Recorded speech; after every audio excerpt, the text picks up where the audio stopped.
Eu preciso ler um destaque aqui, porque no meio de tudo isso, o Trump está absurdamente revoltado porque os Estados Unidos, as Forças Armadas dos Estados Unidos, identificaram e passaram um relatório ao Trump de que foi identificado testes nucleares explosivos vindos da China. Tem uma declaração aqui que eu vou ler para vocês. Vou até ler antes, daqui a pouco eu continuo. Ó, o governo, isso é aspas, o governo dos Estados Unidos já está ciente de que a China realizou testes explosivos nucleares. O arsenal nuclear inteiro da China não tem limites, não tem transparência, nem declarações, nem mecanismos de controle. Isso aqui é, assim, essa declaração é do próprio Trump. Por quê? Porque o Donald Dynam, ele é o camarada que acompanha tudo isso. E aí ele está tentando um acordo para incluir a China no Tratado de Armas Nucleares que o Putin vem conversando com o Trump. O que é esse acordo? Vamos lá. Ogivas nucleares, rapaziada. O que é que se sabe oficialmente dessas armas? Que a Rússia, que tem mais ou menos 6 mil ogivas. E aí se discute quantas estão ativas, quantas não estão, mas parece que é um consenso de que entre 30% a 50% dessas armas estão ativas para usar se você precisar. Então, já tira por esse parâmetro. São 6 mil da Rússia, 5 mil dos Estados Unidos e apenas 1.000 da China. E aí, a China resolve dar uma resposta ao pessoal dos Estados Unidos, né? Porque o Donald Trump encaminha essa mensagem dizendo que eles não têm controle, que eles estão expandindo sem limite, que eles estão fazendo teste explosivo, que os Estados Unidos já identificou onde é, qual está sendo, que isso é perigoso e que isso não pode continuar. E aí Pequim responde oficialmente que rejeita tal proposta, dizendo que o seu arsenal é inferior ao dos norte-americanos e ao dos russos. Não há necessidade de impor quaisquer limites às nossas capacidades de expansão. Porra, comandante Vilas Boas, eu não sei se as embaixadas, os assessores, né, as pessoas que falam em nome dos presidentes, fazem isso só para jornal, mas você imagina, a gente está no momento que está, a guerra do jeito que está acontecendo, tudo escalando. Pô, caiu um fósforo errado no chão, pode virar uma terceira guerra. Aí eles descobrem que a China está fazendo teste nuclear, ativamente explodindo coisas, provavelmente no mar, alguma área que pouca gente tem acesso, mas os Estados Unidos devem ter submarino no planeta inteiro, identificou, seja lá por como foi, satélite, submarino, descobriu onde era, acusou, falou que está fazendo. A China não negou. Ela falou, gente, peraí. Pô, e com esse acrescento. Eles disseram que identificaram esses testes e que parece que há um tempo eles já estão identificando que a China está expandindo cada vez mais seu arsenal nuclear. E aí Pequim responde dizendo que, pô, peraí, gente, a gente é muito inferior aí tanto aos Estados Unidos quanto à Rússia. Então, gente, relaxa, não precisa se preocupar com a gente, não. Não, só que eles não estão relaxados, não. Não é que eles não estão se preocupando. Isso aí não é, pô, gente, segura aí. São países que têm conflitos diretos. Para mim, o recado que Pequim e a China estão dando é: não importa o que vocês acham, a gente vai continuar expandindo, né? E é isso. Façam o que vocês quiserem com essa informação. Comandante Vilas Boas, o quão a gente deveria estar verdadeiramente preocupado com isso? Pergunta de $1 milhão, hein, Eric? Isso aí foi foda. Mas eu acho que bastante preocupados, né? A gente vê dentro desse contexto todo do mundo aí, nessa nova reorganização, nesse mundo tripartite, tomando novas dimensões, e a gente fala dessas guerras, guerra Ucrânia, Rússia, Ucrânia, isso que está acontecendo pelo mundo todo, mas paulatinamente a gente veio crescendo, né, a discussão em torno dos armamentos nucleares. E por que se fala de armamento nuclear ainda hoje? É porque, basicamente, eles representam o máximo que a gente possa entender do conceito chamado dissuasão. O que é o conceito da dissuasão? É eu mostrar toda a força possível, o potencial de uso dessa força, mas sem ter que empregá-lo. Ou seja, eu tenho um vizinho aqui do lado, eu boto aqui, ele sabe que eu tenho arma dentro de casa, eu boto um monte de placa aqui que eu tenho cachorro bravo e que a casa tem um dono disposto a usar armas, e aí eu tento que com isso as pessoas que sejam os possíveis agressores da minha casa não o façam, porque sabem que eu aqui tenho esse armamento, que eu tenho cachorro, que eu tenho defesa, e que mais? Que eu tenho disponibilidade e disposição para usar. Então, isso é o conceito da dissuasão. As armas nucleares exercem esse papel na capacidade máxima do que o ser humano conhece hoje.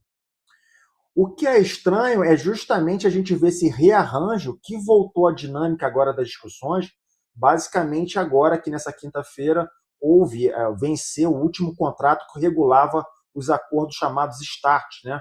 Que é uma sigla em inglês que justamente ela traduz um tratado de redução de armas estratégicas. Esses acordos estavam na terceira versão, então chamado New START, basicamente ele é o START 3. O START 1 começou em 1991, houve um START 2 e esse START 3 vigorava até a última quinta-feira.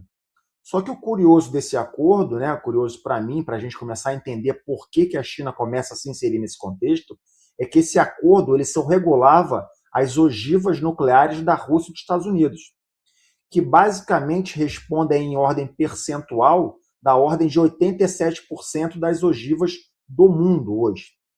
Agora, outro fato também. Esse acordo ele não regula todas as ogivas nucleares do mundo. Segundo as últimas projeções, aí, o que diz a mídia internacional, o número de ordem das ogivas nucleares no mundo é da casa aí de 12.200, 12.500. Isso que a gente saiba que estão controlados aí pelas agências reguladoras. Sendo que os Estados Unidos e a Rússia respondem por 87% desse arsenal. E aí da casa dos Estados Unidos com 4.000 ogivas, a Rússia com mais 4.000, a China é como vocês colocaram aí da ordem de 1.000, mas que ela reconhece hoje 600. Mas esse pacto, esse tratado não reconhece esse tipo de ogiva. Esse tratado é somente para as ogivas que ele usa os termos deployed, que são as ogivas prontas para uso imediato, que já estão ou embarcadas nos mísseis continentais balísticos, ou balísticos continentais, ou nos mísseis submarinos também balísticos continentais. Então, são as armas, as ogivas prontas para uso imediato. As outras que estão no paiol, ou que estão guardadas em algum lugar, não são regidas por esse tratado. E aí, por que eu falei da China? Porque esse acordo ele só regulava a Rússia e Estados Unidos, e não a China. Quando houve as negociações no final do ano passado, se lembra que a gente aqui chegou a comentar que o próprio do governo americano estava falando que voltaria os seus testes nucleares justamente porque China e Rússia, basicamente China, voltaram a fazer os seus testes, como o Eric bem falou. Esse assunto começou em novembro, outubro do ano passado. E agora, com o vencimento do contrato, ele vem ganhando proporções que caíram na mídia, que todo mundo está de olho sobre isso. Mas qual é o posicionamento? Os Estados Unidos entenderam que a China é uma ameaça. Se ele tiver 600 ou 1.000 ogivas nucleares, ele passa a ser realmente um player global na área da nuclear. Por mais que seja muito menos que o dos Estados Unidos e a Rússia, mas 1.000 ogivas nucleares dá para destruir esse planeta Terra algumas dezenas de vezes. Então o problema torna-se muito grande. E os Estados Unidos, em conversa com a Rússia, se recusou a fazer uma renovação de contrato agora, que é o que o mundo pedia, porque falou que não faria sentido conversar sobre isso se a China não entrasse nesse acordo. O que, para mim, de olhar de uma forma racional, faz muito sentido, esse tipo de posicionamento. E aí a China vem com isso que o Eric acabou de falar, dizendo que, usando o argumento estatístico, que proporcionalmente eles têm muito menos ogivas que a soma dos outros dois parceiros, e que, por isso, ela não teria que estar vinculada a nenhum acordo de redução dessas armas estratégicas. Ou seja, é conversa para boi dormir, né? É muita demagogia falar que 1.000 cabeças de armas nucleares não são o suficiente para manter os seus interesses pautados no mundo de hoje. Então, a conversa hoje está em torno dessa dinâmica. O fato é que as conversas estão acontecendo, o contrato ou o acordo foi rompido, não rompido de uma forma unilateral, mas porque venceu o acordo. A Rússia aparece no sistema avisando ou colocando na mídia que ela chamou os Estados Unidos para resolver e chegar a um novo acordo e jogando a carga que os Estados Unidos não quiseram conversar sobre isso. Os Estados Unidos, como eu falei, dão uma outra dimensão, dizendo que não faz sentido conversar se a China entrar, e o que a gente vê hoje é justamente o que a gente já consegue entender, que os nossos ouvintes conseguem perceber que nesse mundo hoje tripartite, cada um agora está correndo atrás do seu. E aí a China desponta como uma grande ameaça nesse organismo inteiro internacional. Isso para não falar de Paquistão, isso para não falar de Israel, isso para não falar de França, Reino Unido e assim por diante. E aí entra nesse caldo também quem? O Irã. Porque o próprio presidente Jay Vance, em visita agora ao Oriente Médio, falou: se o Irã obter a capacidade de projetar e de executar uma arma nuclear, no dia seguinte, quem vai ter uma arma nuclear? A Arábia Saudita. Porque o domínio da tecnologia é pautado, como o próprio Brasil tem a capacidade, porque tem o conhecimento técnico. Mas ela consegue com isso estalar o dedo e fazer uma arma nuclear? Não, porque um longo caminho ainda precisa ser percorrido.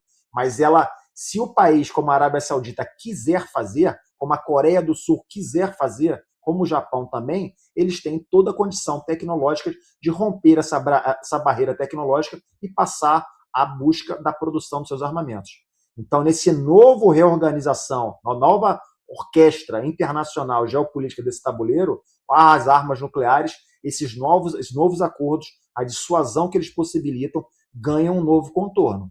E aí, quem pode mais vai dar as cartas nesse jogo, e quem não pode, que é o caso do Brasil, como é o caso dos outros que decidiram apagar o seu programa, vai ficar tentando entrar debaixo de algum guarda-chuva para que, no caso de um ataque, esteja protegido debaixo desse grande irmão, Eric.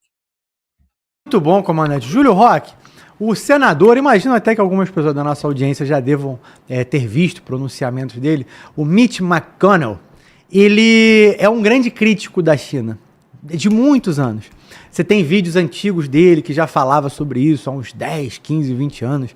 Ele é um republicano muito respeitado nos Estados Unidos, e tem um vídeo dele antigo que ele diz o seguinte, quando o assunto era justamente armas nucleares, né, muito longe do governo Trump, que existe uma preocupação com a existência, claro, tá, gente, que ele tá falando isso porque ele vê o Oriente como o grande monstro do planeta e que o povo dos Estados Unidos são os libertadores, o bonzinho, tá? Acho que todo mundo aqui entende isso, né? Que ele enxerga dessa maneira.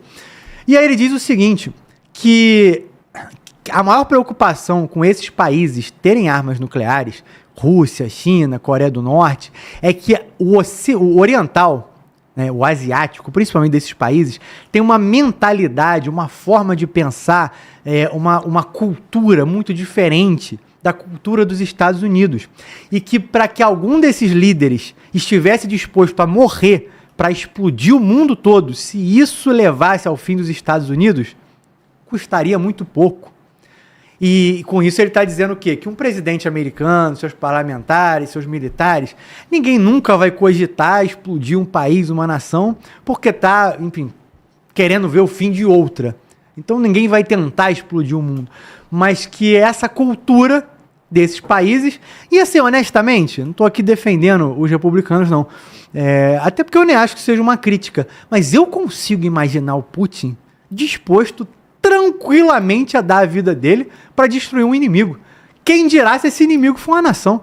Assim, de verdade, o cara da KGB há décadas, de tudo que ele fez, o cara há quantos anos aí, provavelmente é o presidente da Rússia que talvez esteja no topo da história da Rússia, né? E ele tá aí para isso, eu acho que tranquilamente ele acabaria com o mundo e tiraria, né? E se acabaria, se isso levasse a Rússia a uma vitória, que não tem vitória nenhuma, esse mundo acabou ali, mas com relação a isso, Júlio, a essa preocupação, os Estados Unidos usa desse tipo de retórica, vez ou outra, para dizer por que eles podem ter armas nucleares, mas os outros não deveriam ter, né?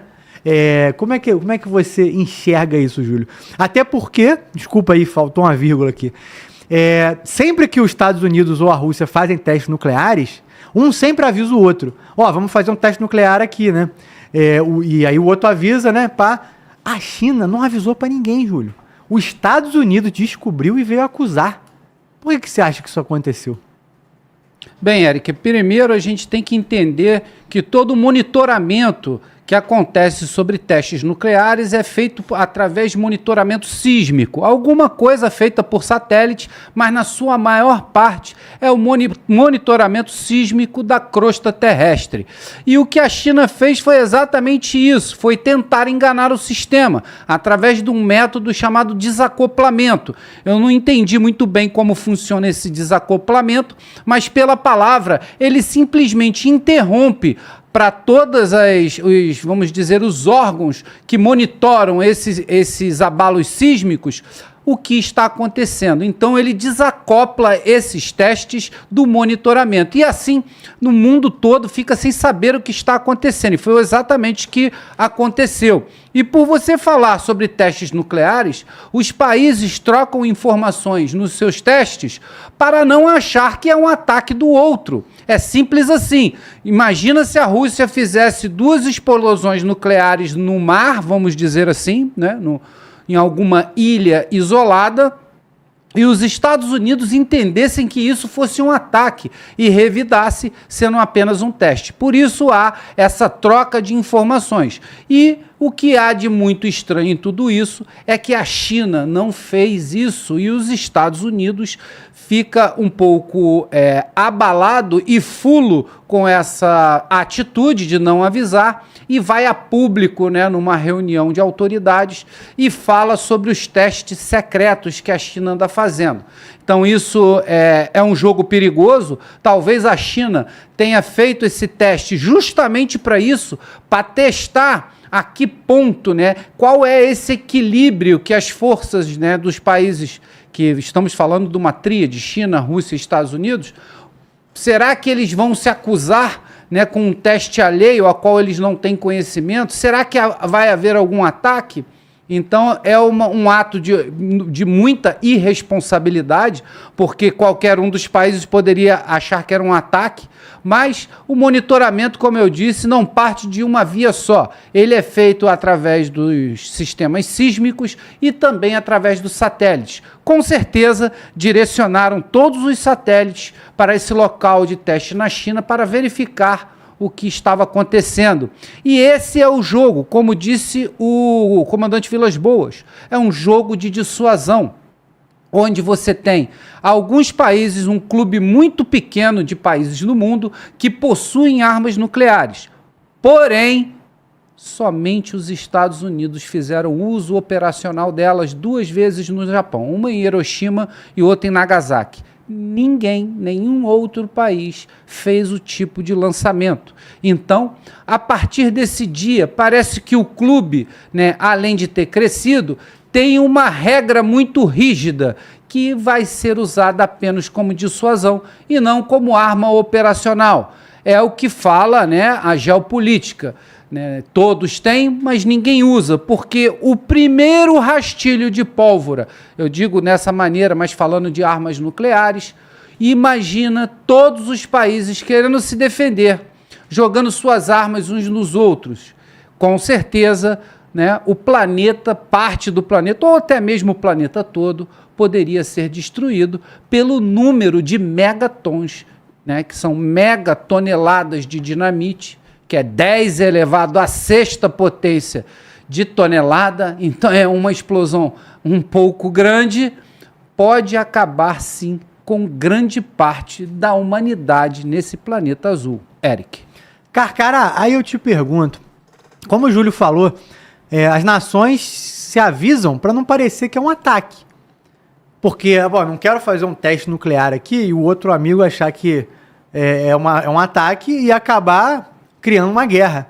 Só que no momento em que a China não avisa, e aí os Estados Unidos é que precisa avisar ao mundo e fazer meio que uma ameaça quando eles fazem isso, isso aí não é meio que vou usar uma expressão aqui, né, já que é sexta-feira, isso não é meio que botar o pau na mesa e mandar medir? Porque afinal de contas, né, se o camarada faz um teste nuclear e não avisa ninguém, ele tá dizendo o seguinte: olha, eu não tô nem aí se vocês vão achar que ataque a vocês ou não, eu tô disposto. E aí, cara, eu lembro que a BND, que é a agência de inteligência alemã, divulgou, e agora eu não me recordo se foi em 2022 ou 2023, acho que foi 23, a gente até repercutiu isso aqui no Fala Glauber React daquele ano, que oficialmente o investimento militar da China era de 200 e poucos bilhões, enquanto dos Estados Unidos na época era de 900 bilhões. Só que eles descobriram que todos, até eles fizeram essa acusação recente à Rússia, todo o investimento de tecnologia militar que eles faziam, eles colocavam como se fosse um teste de tecnologia que nada tinha relação com aquilo. E que eles tinham 3 vezes mais investimento na área tecnológica militar do que na área militar tradicional.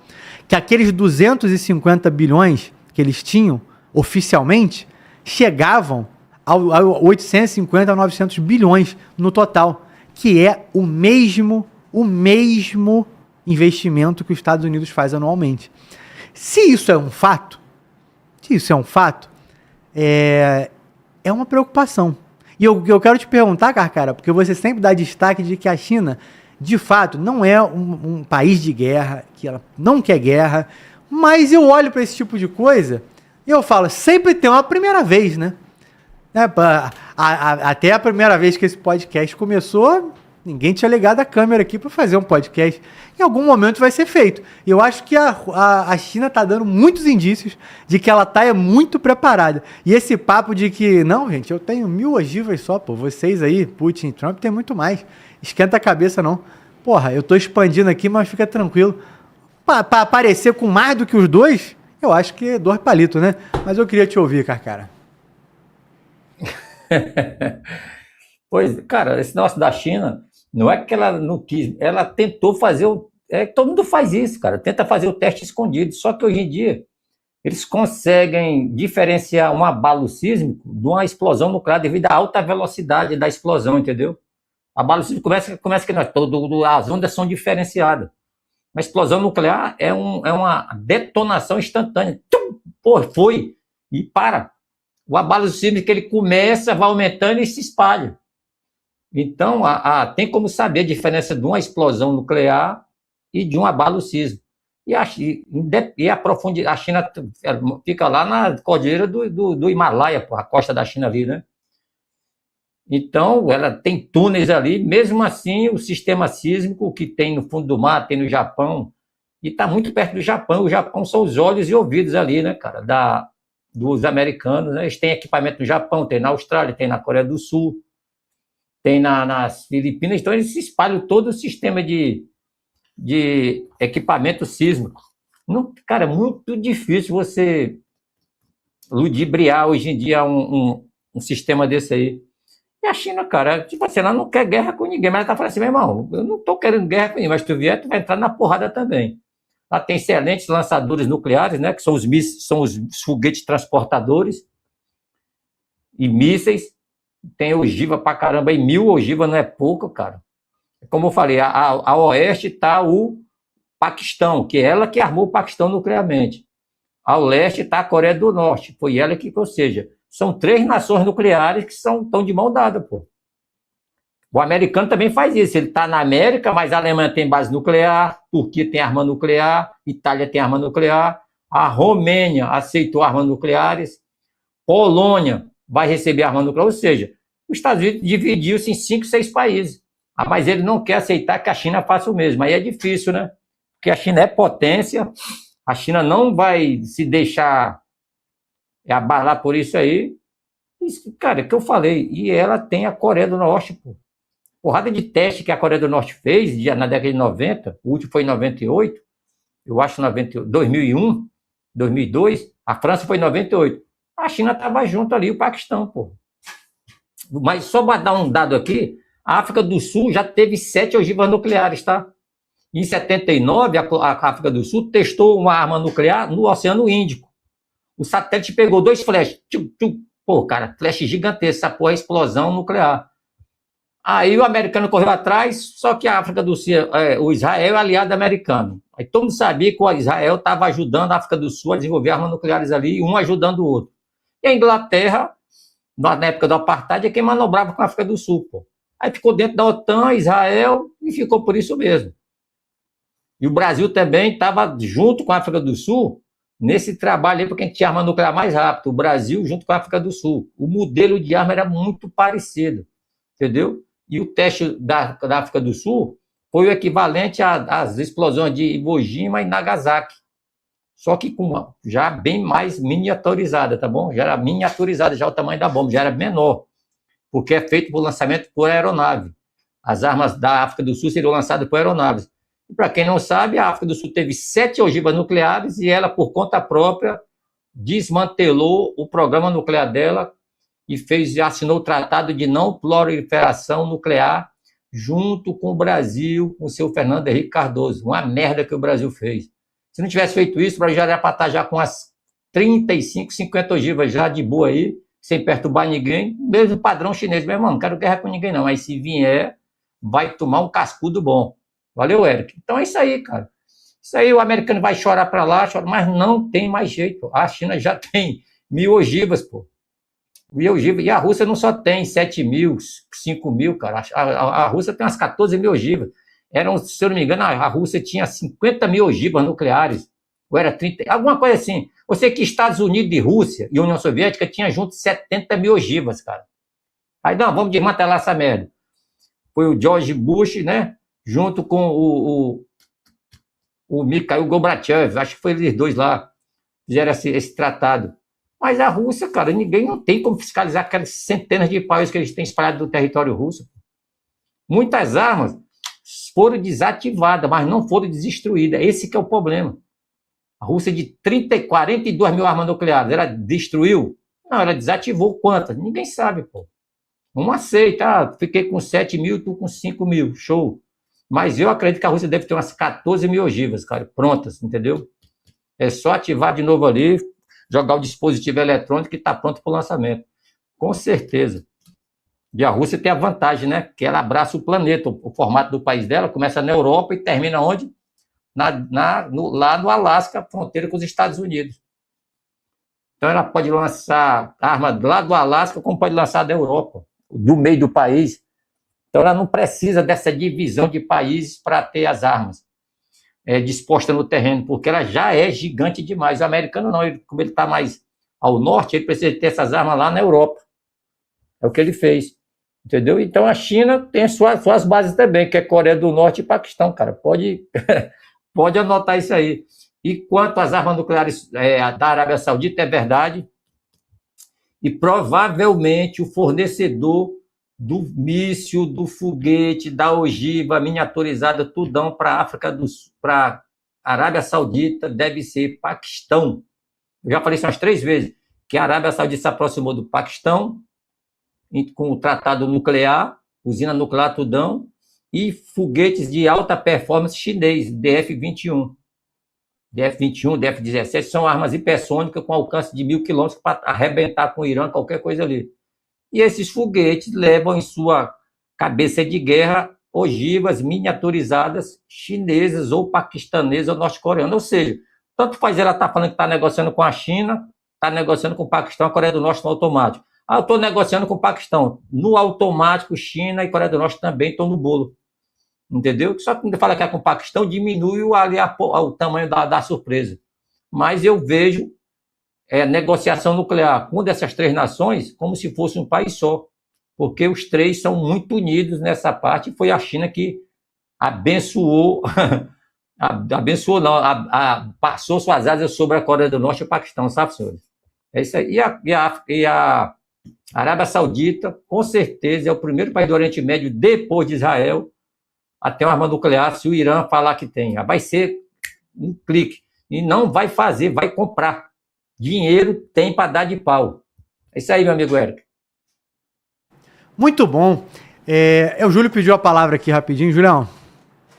Bem, ainda sobre o assunto, eu esqueci de comentar que essa intenção da China pode ser movida por uma coisa, aliás, 2 coisas. Primeiro, a declaração de Donald Trump da criação do Golden Dome, do Domo de Ouro, a proteção total, né, contra mísseis e qualquer coisa que venha da parte espacial ou aérea. E do lado russo, as armas exóticas, o míssil Burevestnik, que é um míssil que tem um motor nuclear. Então o míssil voou no teste 14.000 quilômetros. Vocês podem ver vídeos desse míssil aí, é um 9M730 Burevestnik, um míssil que voou 14 mil quilômetros sem parar até cair no alvo. Então, é simplesmente ilimitado o seu alcance. E o torpedo Poseidon, que também foi lançamento da Rússia como arma nuclear, que causaria aqueles maremotos radioativos. Então, como os dois países desse triângulo do poder fizeram esses novos lançamentos de novos mísseis, de novas armas exóticas, enfim, a China, para não ficar para trás, deve ter feito esse teste também para mostrar que é capaz e que está na corrida, Eric.